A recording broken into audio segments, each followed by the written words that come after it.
안녕하세요 여러분, 또 다른 시간입니다. 오늘도 이렇게 제 채널을 방문해 주셔서 감사드립니다. 오늘은 메이저 아르카나 9번 은둔자 카드에 대해 살펴보겠습니다. 타로 카드의 변천 과정도 함께 살펴보기 위해서 클래식 덱인 비스콘티 스포르자 덱과 마르시우 덱, 라이더 웨이트 덱, 유니버셜 웨이트 덱, 그리스 신화 타로 덱, 뉴비전 덱을 함께 비교하며 살펴보도록 하겠습니다. 15세기의 화가가 일일이 수작업으로 그려서 만든 비스콘티 스포르자 카드의 은둔자 카드부터 살펴볼게요. 대부분 타로 카드에서 카드 이름을 은둔자 또는 수도자라고 사용하지만 이탈리아에서는 노인, 꼽추, 시간이라고 불렀다고 해요. 카드 속에는 희고 곱슬거리는 긴 수염의 등이 굽은 노인이 왼손에는 지팡이를 짚고 오른손에는 모래시계를 들고 있어요. 이 노인은 커다란 이중책 모자를 쓰고 있고요. 노인이 들고 있는 모래시계는 시간을 의미하죠. 이것은 노인의 연륜과 깊은 지혜를 나타내기도 합니다. 마르쉐유 덱에 와서 여전히 등이 굽은 노인으로 표현되어 있지만 비스콘티 타로 덱에서 노인이 들었던 모래시계는 등불로 대체되었습니다. 노인은 등불을 높이 들고 있는데요. 등불의 색은 노인이 짚고 있는 지팡이와 같은 빨간색으로 표현되어 있어요.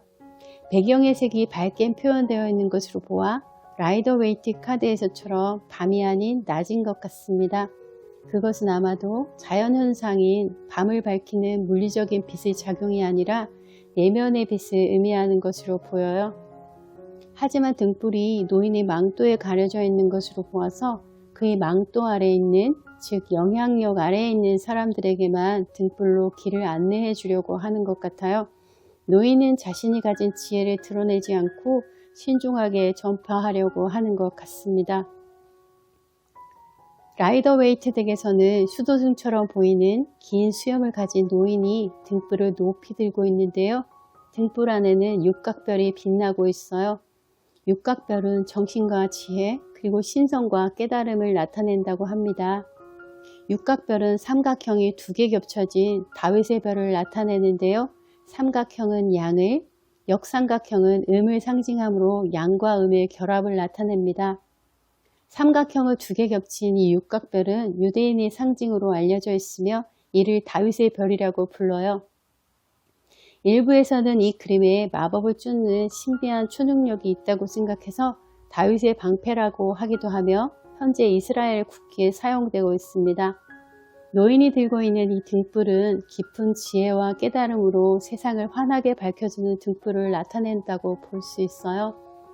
비스콘티 덱과 마르쉐유 덱에서 노인이 짚고 있던 지팡이는 노인이 푹 눌러 쓴 모자까지 닿을 정도로 매우 길어졌어요. 등불 속에 있는 육각별과 지팡이 모두 금색처럼 느껴지는 노란색입니다. 노란색은 힘을 상징하며 지혜를 나타내기 때문에 머리 끝까지 닿을 정도로 긴 지팡이는 노인의 지혜가 얼마나 높은지 알 수가 있게 합니다. 또 다른 시각으로 본다면 그가 의지할 것은 아무것도 없고 이 지팡이 하나에 의지하며 산 꼭대기, 자신만의 세상에 서 있다는 것도 의미하죠. 그가 눈 덮인 산 꼭대기에 있다는 것은 그가 가야 할 목적지는 그렇게 쉽게 도달할 수 있는 곳이 아니라 깊은 성찰과 깨달음이 있어야만 닿을 수 있다는 것이죠. 노인은 비스콘티 덱과 마르쉐유 덱의 풍만한 체형이 아니라 가늘고 긴 실루엣을 보여줍니다. 그것은 노인의 금욕적인 삶과 수행을 나타내 주는 것이겠죠. 그리고 얼굴을 제외한 모든 부분을 회색 망토로 가리고 있는데요. 자신을 드러내지 않으려고 하는 은둔자라는 카드 이름과 부합하는 표현입니다.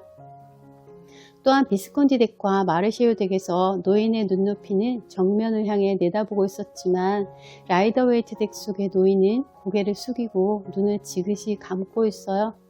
그것은 아마도 외부와 차단한 채 오로지 내면에 집중하고 있다는 것을 의미합니다. 그리스 신화 타로 덱에서 은둔자 카드의 주인공은 바로 시간의 신 크로노스입니다. 크로노스는 제우스의 아버지이며 아들들에게 축출된 신입니다. 하늘의 신 우라노스와 대진의 신 가이아 사이에서 태어난 티탄족인데요. 우라노스와 가이아 사이에서는 수많은 자식들이 태어났지만 모두 흉측한 모습을 가지고 있었다고 해요. 그래서 우라노스는 자식들이 눈에 띄지 않게 하계의 심연 속에 가두어 놓았다고 해요. 그 중에는 외눈박이 괴물 삼형제인 키클로페스, 머리와 50개와 팔 100개가 달린 거인 삼형제 헤카톤 케이레스 등이 있어요. 크로노스는 우라노스와 가이아 사이에서 태어난 자식들 중 막내였습니다. 자식들이 흉측하게 생겼다는 이유로 하계의 심연 속에 가두어 둔 것에 불만을 품은 가이아가 막내인 크로노스에게 부싯돌로 갈아 만든 날카로운 낫을 주며 우라노스의 성기를 거세하도록 시켰습니다. 결국 크로노스는 아버지 성기를 거세하게 되었죠. 피가 뚝뚝 떨어지는 성기를 바다에 버렸다고 하는데요. 성기가 떨어진 바다에서 거품이 생겨나더니 그 안에서 우리가 너무도 좋아하고 잘 알려져 있는 미의 여신인 아프로디테가 태어났다고 해요. 로마 신화에서는 비너스라고 불리는 사랑의 여신입니다. 우라노스는 결국 크로노스에게 축출되었고 크로노스 또한 자신의 자식인 제우스에게 축출되고 말았어요. 카드 이미지 속 크로노스는 고독과 오랜 기다림으로부터 나오는 통찰과 이해의 등불을 들고 어머니인 가이아가 아버지의 성기를 거세하도록 준 초승달 모양의 날을 지닌 낫을 왼손으로 잡고 있습니다. 어깨 위에는 크로노스를 상징하는 까마귀가 앉아 있고요. 크로노스가 들고 있는 등불은 비스콘티 스포로저 카드 속의 모래시계와 연관이 깊은 것 같습니다. 뉴비전 덱의 라이더 웨이트 덱의 180도 반대 방향을 보여주고 있는데요. 모든 것은 라이더 웨이트 덱과 같지만 은둔자 뒤쪽에 검정색 뱀이 있어요. 검정색 뱀은 지혜와 명예, 지위 또는 이개척 분야나 전문 분야에 대한 연구 또는 탐구와 관련이 있다고 하는데요. 은둔자가 이것들을 잘 다루고 있음을 의미합니다. 은둔자는 숫자 9번에 배정되며 숫자 9는 한 자리 자연수 중에 가장 큰 수로 완성과 끝을 나타내는 숫자입니다. 그래서 은둔자 카드는 어떠한 특정 분야에서 최고의 경지에 올랐다고 볼 수도 있어요. 9는 3 더하기 3 더하기 3으로 6번 연인 카드에 3 더하기 3의 음과 양이 합일된 것에 다시 3을 더한 수로 9번 은둔자 카드는 내적인 완성을 뜻합니다. 9번 은둔자 카드는 처녀 자리에 상응되는데요. 처녀 자리는 꼼꼼하면서 완벽주의자 기질을 가지며 헌신과 봉사를 나타내는 별자리입니다. 처녀 자리는 수성에 해당되므로 매우 지적이고 공부하는 것을 좋아해요. 매우 섬세하고 꼼꼼함으로 복잡한 것도 잘 정리하는 능력이 탁월하며 성격도 깔끔하고 단정합니다. 또한 타인에게 봉사하고 헌신하는 사람들에게서 많이 발견할 수가 있어요. 9번 카드를 성격 카드로 가진 사람들은 보수적이며 한 가지에 깊이 파고드는 성향으로 시간이 걸리더라도 끝까지 목적을 이루어낸다고 해요. 흔히들 매니아나 오타쿠라고 하는 사람들 중에 9번을 성격 카드로 가진 사람들이 많다고 합니다. 인간관계의 폭이 넓지 않고 한두 사람과 깊은 관계를 유지하고 싶어하고 성격상 깔끔한 것을 좋아해서 책상 위나 집안은 항상 깔끔하게 정리정돈이 되어 있는 편이고요. 정신적이고 영적인 분야에 관심이 많아서 다른 사람들에게 상담을 잘 해준다고 합니다. 혼자 있는 것을 좋아하고 스스로 고독을 즐기기 때문에 너무 많은 사람들 속에서는 스트레스를 받기 쉬워요. 그래서 주기적으로 독서나 요가, 명상 등 혼자만의 시간을 가지는 것이 좋다고 합니다. 9번 카드를 성격 카드로 가진 대표적인 인물로는 신사임당, 한용운, 손흥민, 프레디 머큐리, 이상순 등이 있어요. 9번 은둔자 카드와 어울리는 직업 적성에는 철학자, 교수, 연구원, 수도자, 성직자, 종교 관련 직업, 상당 관련 직업 또는 무속인이나 타로 상담가도 여기에 속하고요. 탐험가, 천문학자, 수행자 등이 있어요. 자신의 내면에 집중하고 정신적인 진리를 찾아야 할 때 신중하고 분별력 있게 행동해야 하는 시점에서 우리는 은둔자 카드와 만나게 됩니다. 은둔자 카드가 타로 스프레드에서 나온다면 사실 긍정보다는 부정으로 읽힐 때가 많은 것 같아요. 애정운에서 은둔자 카드는 좋은 의미로 읽히지는 않습니다. 누군가와 사귀고 있는데 이 카드가 상대 자리에 나온다면 연락도 자주 안 되고 자신을 외롭게 만드는 상대일 수가 있어요.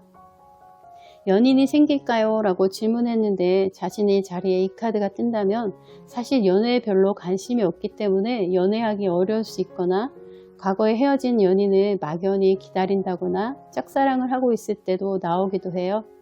금전운이나 이동운에서도 좋은 의미로 읽히지는 않아요. 돈에 연연하지 않기 때문에 금전운은 별로 없는 편이고요. 매매운에서도 오래 걸릴 수 있습니다. 어디로 이동하거나 이직하려고 해도 오래 기다려야 하는 상황일 수 있어요. 건강운에서는 오래된 질병이나 만성질환, 관절질환, 시력장애나 체력저하 등 노인성 질환에 많이 나오게 됩니다. 학업운에서도 공무원 시험이나 임용고시 등 오랫동안 공부하고 있는 사람들에게 자주 나오고요. 공부는 열심히 하고 있지만 시험 결과로는 그렇게 긍정적이지는 않습니다. 하지만 이 모든 해석은 저의 주관적인 생각이며 카드 한 장만 놓고 보았을 때를 말하는 것이므로 타로 스프레드에서 다른 카드와의 조화를 잘 보고 리딩해야 해요. 저희 해석은 그냥 참고로만 해주시기 부탁드립니다. 유니버셜 웨이트 덱으로 리딩하게 되더라도 이처럼 비스콘티 타로 덱이나 마르쉐유 덱, 그리스 시너 타로 덱 또는 뉴비전 덱을 잘 알고 있다면 리딩에 훨씬 더 깊이를 줄 것이라고 생각해요. 오늘은 9번 은둔자 카드를 살펴보았는데요. 다음 시간에는 10번 운명의 수레바퀴 카드에 대해 살펴보겠습니다. 오늘도 이렇게 제 채널을 찾아와 주시고 구독해 주시고 끝까지 시청해 주셔서 감사드립니다. 다음 영상에서도 또 만나요.